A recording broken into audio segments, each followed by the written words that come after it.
नमस्कार, आप देख रहे हैं न्यूज 18 बिहार झारखंड। मैं हूं आपके साथ रुचिका राज। नए साल 2026 की शुरुआत केंद्रीय कर्मचारियों और पेंशनर्स के लिए एक बहुत बड़ी खुशखबरी लेकर के आ रही है। लंबे इंतजार के बाद 1 जनवरी 2026 से 8th पे कमीशन लागू होने जा रहा है। लेकिन सबसे बड़ा सवाल यह है कि आपकी सैलरी कितनी बढ़ेगी। क्या आपका बेसिक पे 18,000 से सीधे 34,000 हो जाएगा? आज के इस वीडियो में हम आंकड़ों और कैलकुलेशन के साथ समझेंगे कि 8th पे कमीशन यानी कि 8वें वेतन आयोग के बाद आपकी इन हैंड सैलरी और पेंशन में कितना उछाल आएगा। चलिए सबसे पहले बात कर लेते हैं फिटमेंट फैक्टर की। फिटमेंट फैक्टर क्या है और क्यों है ये सबसे अहम। फिटमेंट फैक्टर का कैलकुलेशन भी चलिए हम समझते हैं इस वीडियो में। देखिए, वेतन आयोग में फिटमेंट फैक्टर वो गुणांक होता है जिससे कि मौजूदा बेसिक सैलरी को गुणा कर नई बेसिक सैलरी तय की जाती है। महंगाई के साथ कई अन्य पैमानों के आधार पर इसकी गणना की जाती है। 7th पे कमीशन यानी कि 7वें वेतन आयोग में इसे 2.57 रखा गया था, लेकिन कर्मचारी यूनियनों की अब ये मांग है कि 8th पे कमीशन में इसे बढ़ा करके 3.15 या फिर 3.68 किया जाए।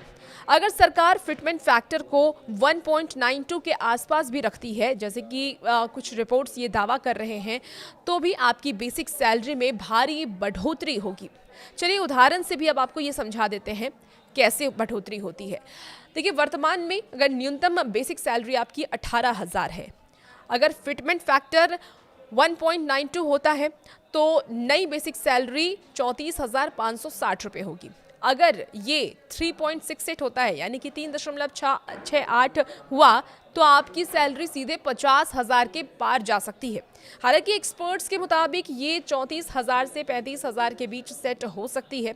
अब सैलरी ब्रेकअप को भी समझ लेते हैं क्या क्या बढ़ेगा। तो देखिए, सैलरी सिर्फ बेसिक पे नहीं होती।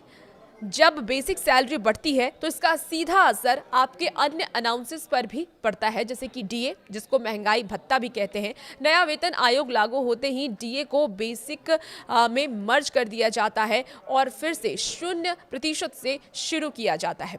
हाउस रेंट अलाउंसेस होता है। बेसिक सैलरी जब बढ़ती है तो इसका भी जो अनाउंसेस होता है वो भी बढ़ जाता है। बेसिक बढ़ने से आपका हाउस रेंट अनाउंसेस भी बढ़ जाएगा। देखिए, पेंशनर्स को भी इसका सीधा फायदा मिलने वाला है। 8th पे कमीशन अगर लागू होता है तो सिर्फ नौकरी कर रहे लोगों को इसका फायदा नहीं होगा, बल्कि लाखों पेंशनर्स को भी इसका फायदा मिलने वाला है। उनकी पेंशन में भी लाभ होगा, वृद्धि होगी और उनको भी सीधा फायदा मिलेगा। अब क्यों लागू हो रहा है 8th पे कमीशन, वो भी समझ लेते हैं। देखिए, नियम के अनुसार हर 10 साल में एक नया वेतन आयोग लागू किया जाता है। 7वां वेतन आयोग 2016 में आया था, इसलिए 2026 में 8वां वेतन आयोग नियम के अनुसार लागू होना है। बढ़ती महंगाई और कर्मचारियों की परचेजिंग पावर को बनाए रखने के लिए सरकार वेतन में यह संशोधन करती है। अनुमान है कि इससे लगभग 48 लाख केंद्रीय कर्मचारियों को सीधा फायदा मिलेगा और 67 लाख पेंशन भोगियों को भी इसका सीधा फायदा मिलने वाला है। हालांकि अभी सरकार की ओर से अंतिम नोटिफिकेशन का इंतजार है, लेकिन तैयारी पूरी है। जैसे ही फिटमेंट फैक्टर पर मुहर लगेगी, आपकी सैलरी की तस्वीर साफ हो जाएगी। क्या आपको लगता है कि फिटमेंट फैक्टर 3.68 होना चाहिए? आपकी राय क्या है? कमेंट बॉक्स में जरूर बताइएगा। फिलहाल इस वीडियो में इतना ही। आप बने रहिए न्यूज़ 18 के साथ।